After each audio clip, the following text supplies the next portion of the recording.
দেশ থেকে বিদেশ, খেলা থেকে বিনোদন, সব ধরনের খবর নিয়ে আমি মিঠু শুরু করছি নজরে দুনিয়া। কানের মেশিনের বিশ্বস্ত প্রতিষ্ঠান অডিটন স্পিচ অ্যান্ড হিয়ারিং ক্লিনিক। কানে শুনতে না পাওয়া বা শুনতে সমস্যা, তোতলা বা অস্পষ্ট কথা, জন্ম থেকে কথা বলতে না পারা, অল্প বুদ্ধি, কথা ও কানের যে কোনো সমস্যার সঠিক সমাধান অডিটন। অভিজ্ঞ চিকিৎসকদের পরিষেবার সাথে পাবেন কানে শোনার পরীক্ষা ও যন্ত্র, কান ও গলার ছবি, speech therapy, OAE, BERA, ASSR, ENG, VNG, ECG, vestibular, psychological পরীক্ষা ও কাউন্সিলিং। বিশদে জানতে যোগাযোগ করুন। কাশ্মীরে নিকেশ 2 জঙ্গি, মিলল অস্ত্র ভান্ডারের সন্ধান, ভোট গণনার আগে উদ্বেগ। কাশ্মীরের সন্ত্রাস দমনে বড় সাফল্য ভারতীয় সেনা এবং কাশ্মীর পুলিশের যৌথ অভিযানে কুপওয়ারার নিকেশ হল 2 জেহাদি। তবে উদ্বেগের বিষয় হল মৃত 2 জঙ্গির ডেরায় সন্ধান মিলল বড়সড় অস্ত্র ভান্ডারের। উপত্যকা জুড়ে নাশকতার ছকে রীতিমতো যুদ্ধকালীন তৎপরতায় প্রস্তুতি চলছিল ওই জেহাদি ডেরায়। সূত্রের খবর, শুক্রবার রাত্রে কুপওয়ার গুগলাধার এলাকায় জঙ্গি কার্যকলাপের খবর মেলে। গোপন সূত্রে খবর পেয়ে অভিযান চালায় কাশ্মীর পুলিশ এবং সেনার যৌথ বাহিনী। শুরু হয় তল্লাশি অভিযান। আচমকা সেনার উপর গুলিবর্ষণ শুরু করে জঙ্গিরা। পাল্টা গুলিতে 2 জেহাদিকে নিকেশ করে যৌথ বাহিনী। ওই এলাকায় আরো জঙ্গি লুকিয়ে থাকতে পারে বলে আশঙ্কা সেনার। এখনো যৌথ বাহিনীর অপারেশন চলছে। 22 বছর অপেক্ষা, বাবার খুনিকে একইভাবে হত্যা, তদন্তে হতবাক পুলিশও। বাবার খুনের প্রতিশোধ নিতে 22 বছর অপেক্ষা করেছেন গুজরাটের আহমেদাবাদের গোপাল সিং ভাটি। অবশেষে আহমেদাবাদের বোদাক দেব এলাকায় বাবার খুনিকে একইভাবে হত্যা করলেন 30 বছরের সেই যুবক। জানা গিয়েছে, গোপালের বাবাকে যখন হত্যা করা হয় তখন তার বয়স ছিল মাত্র 8 বছর। খুনিদের সম্পর্কে গল্প শুনে শুনে বড় হয়েছে সে। সেই প্রতিশোধের আগুনে জ্বলছিল ওই যুবক।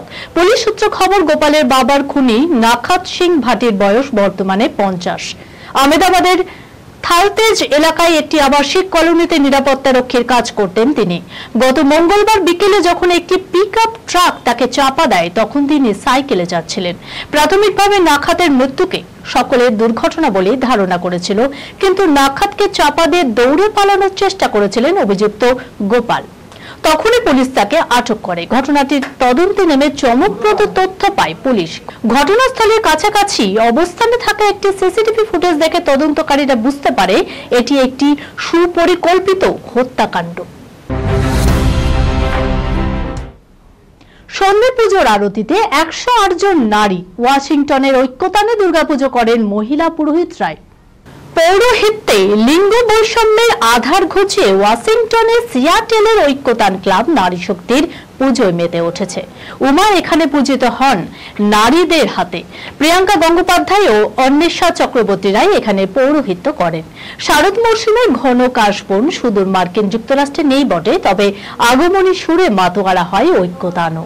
পাত পেরে অষ্টমীর খিচুড়ি ভোগ খাওয়া থেকে নবমীতে কবজি মাটন খাওয়া, আড্ডা দিয়া নাচে গানে জমে ওঠে সিয়াটেলের এই পুজো। বিগ বসের প্রোমো কিক2 ছবির প্রস্তুতি একই দিনে ডবল ধামাকা সালমান খানের। একে বলে ডাবল ধামাকা, আর হবে নাই বা কেন? যেখানে ভাইজান সেখানে তো বড় চমক থাকবেই। শুক্রবার এমনই কাজ করলেন সালমান খান, যা কিনা নেট পাড়ায় ট্রেন্ডিং। ব্যাপারটা একটু বিশদেই বলা যাক। 6 অক্টোবর থেকে শুরু হচ্ছে বিগ বস 18, আর সেই বিগ বসের প্রথম ঝলক শুক্রবার প্রকাশ্যে আনলেন সালমান খান। এবারে বিগ বসে যে একেবারে নতুন অভিজ্ঞতা দেবে তার ইঙ্গিত রয়েছে।